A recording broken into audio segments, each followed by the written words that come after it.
우리가 생활하는 곳, 동네. 변화가 생긴다면 가장 크게 와닿을 만한 곳은 우리가 사는 이 동네일 겁니다. 동네란 그만큼 우리의 일상과 밀접하여 삶의 만족도를 좌우하는 데 큰 역할을 합니다. 하지만 현재 우리 동네를 둘러보면 아이를 맡길 수 있거나 여가, 문화생활을 즐길 수 있는 장소도 마땅치 않고 도서관, 체육보육시설, 주차장과 같은 생활 SOC도 찾기 쉽지 않은 것이 현실이죠. 서울시는 여러분의 생활에 밀접한 동네를 보다 살기 좋은 동네로 바꾸는 사업을 추진 중입니다. 우리가 사는 동네는 앞으로 어떻게 변할까요?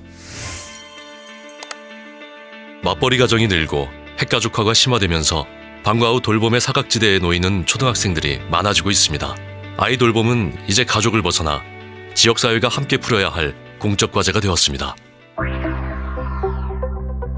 서울시는 우리 동네 키움센터를 통해 돌봄이 필요한 모든 초등학생이 방과 후 안전하게 머물 수 있는 공적 돌봄 공간을 만들고자 합니다. 키움센터라고 하는 거는 초등학교 학생들이 수업을 마친 다음 부모님을 만나기 전에 공백이 생기게 되는데 아이들을 돌봐주기 위한 시설입니다. 그리고 이제 그 시설에 대한 수요는 점점 늘어나고 있어요. 왜냐하면 그 맞벌이 부부의 숫자가 점점 비율이 커지기 때문에 키움센터에 대한 수요도 많고 만들어졌을 때 반응도 굉장히 좋습니다. 지역사회에서 시설을 운영을 하고 지역 주민들이 키움센터 운영에 참여하기 때문에 지역 주민들의 어떤 커뮤니티가 일어나는 곳이기도 합니다. 방과 후 학교 앞에서 돌봄 선생님의 인솔 아래 우리 동네 키움센터로 이동합니다. 출결 확인 후 보호자의 휴대폰에는 출석 문자가 도착합니다.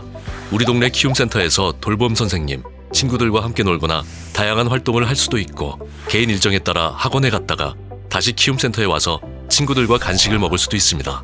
퇴근 후 데리러 온 보호자와 함께 집으로 돌아갑니다.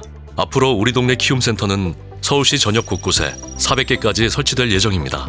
우리 동네 키움 포털을 통해 우리 동네 키움센터 등 주변의 돌봄시설에 관한 통합 정보를 손쉽게 이용할 수 있습니다. 이를 통해 현재의 서울이 아이 키우기 좋은 도시 서울로 거듭날 것을 기대해봅니다. 최근에 서울시의 공공도서관의 숫자는 아주 많이 이렇게 늘어나고 있습니다. 하지만 이제 세계 수준에 비하면 아직도 약간 이제 모자란 게 사실이에요. 그러나 이제 단계별로 도서관 수를 늘리고 있기 때문에 가까운 시일 내에 모든 분들이 찾아가기 쉬운 도서관이 동네에 생길 거라고 생각합니다. 서울시는 시민의 더 나은 삶을 만드는 도서관 정책을 본격화하고 있습니다. 먼저 서울시는 컨트롤타워 역할을 수행할 서울 대표 도서관과 지역별 문화균형 발전을 앞당기고자 권역별 시립도서관 5개관을 신설할 예정입니다. 서울 대표 도서관은 현재 서울도서관의 약 3배 규모로 국제도시 서울을 대표하는 도서관으로 기능할 것입니다. 청량리역에서 약 도보 8분 거리에 위치하여 시민들의 접근성 또한 좋겠네요.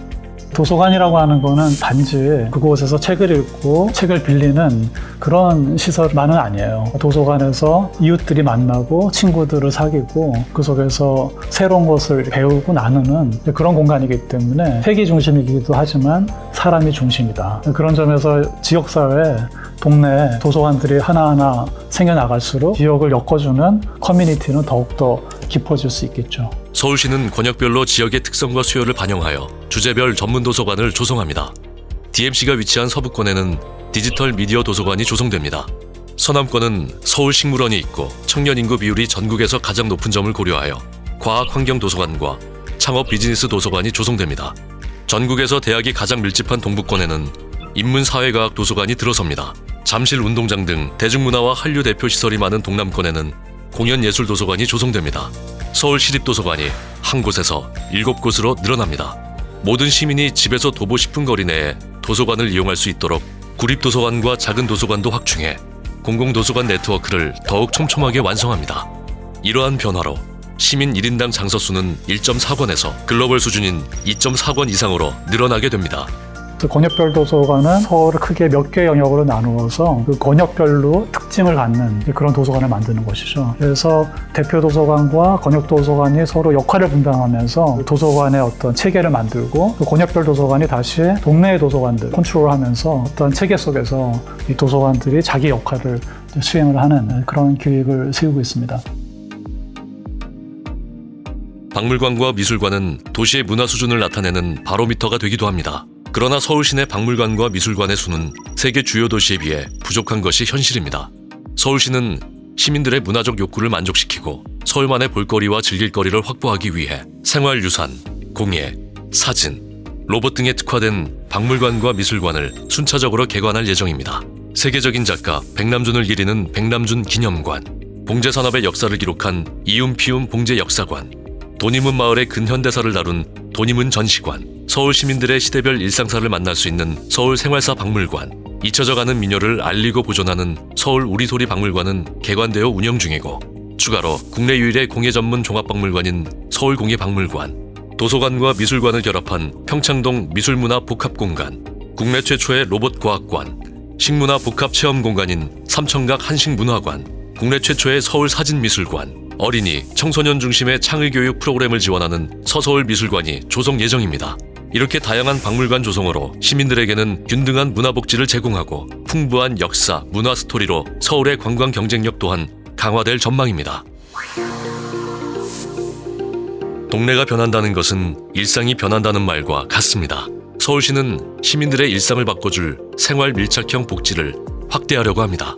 SOC라고 하는 것은 어떤 경제적인 활동을 하기 위해 기반이 되는 시설을 얘기를 합니다. 예를 들면은 고속도로 이런 게 있어야지 이제 자동차가 그로 다니면서 경제에 도움이 되겠죠. 마치 이제 이런 것처럼 우리 생활에도 필요한 기반 시설들이 있습니다. 기존 SOC 사업이 도로, 항만, 철도 등 대규모 앵커 시설에만 치중했다면 생활 SOC 사업은 사람 중심, 이용 중심으로 패러다임을 전환해 보육, 의료, 복지, 교통, 문화, 체육, 공원 등 생활과 밀접한 사회 기반 시설을 강화하여 시민들이 일상에서 체감할 수 있는 수준으로 주거 환경을 개선하는 것을 목표로 합니다. 예를 들면은 노인 시설들, 노인을 보살피는 많은 이제 가족들이 있는데 가족들이 경제 활동을 하기 위해서는 노인들을 보살펴주는 시설들이 잘 갖춰져 있어야 됩니다. 그런 점에서 어린이 시설도 또 노인 시설도 우리한테는 굉장히 중요한 생활 SOC 시설이죠. 서울시의 생활 SOC 사업은 규모와 목적에 따라 두 가지로 나눠볼 수 있는데요. 먼저 중앙정부와 협력하여 진행되는 생활 SOC 복합화 사업이 있습니다. 이는 여러 군데에 흩어져 있던 도서관, 체육관, 어린이집 같은 공공시설을 한 곳에 모아 생활혁신 공간을 조성하는 사업인데요. 주민건강센터와 국공립 어린이집을 합치거나 국민체육센터와 생활문화센터를 합치는 등 2개 이상의 생활 SOC를 하나의 부지에 모아 돌봄, 체육, 문화, 복합 플랫폼을 만들어 이용자의 초점을 맞춘 생활 SOC로 재구성합니다. 현재 서울 시내 28곳이 선정되어 추진 중입니다. 사람들이 이제 집에 있는 시간이 많아지면서 그분들이 살던 동네에 대해서 새롭게 발견하고 있습니다. 우리 동네에 어떤 시설이 있는지, 어떠한 좋은 기반들이 있는지를 이제 알게 되었는데, 이런 걸 통해서 동네가 지역 주민들한테 더 의미 있는 삶의 터전이 되었고, 그 의미 있는 삶의 터전에 여러 가지 생활 SOC들이 이제 달라붙으면서 그러한 동네에서의 삶을 더 풍요롭게 만들어줄 거라고 생각을 합니다. 두 번째, 동네 리모델링을 통해 10분 동네 생활 SOC를 구축하고자 합니다. 이 사업은 2019년 13개 자치구를 대상으로 시범적으로 시작되었는데요. 집에서 도보 5분에서 10분 거리 내에서 생활 밀착형 사회 기반 시설을 누릴 수 있는 주거 환경 조성이 목표이며, 상대적으로 주거 환경이 열악한 노후 저층 주거지를 우선 사업 대상으로 하고 빈집, 국공유지 등 유휴부지를 활용하는 것이 특징입니다. 이처럼 지역 균형 발전에 더 닿고자 하는 발걸음은 지금도 진행 중입니다. 우리가 얘기하는 진정한 생활 SOC는 그 동네에서 사는 모든 사람들의 삶을 생애 주기를 따라서 도와주는 그러한 시설을 얘기를 합니다. 한 사람의 생애를 걸쳐서 필요한 시설들을 제공해주고 그리고 그것을 누리게 해주는 그러한 정책이 생활 SOC의 앞으로의 방향이라고. 우리 동네 키움센터, 도서관, 전시 박물관 등 다양한 생활 SOC를 통해 앞으로 피부로 느껴질 동네의 변화들, 서울 시민들의 일상이 어떻게 변할지 기대됩니다.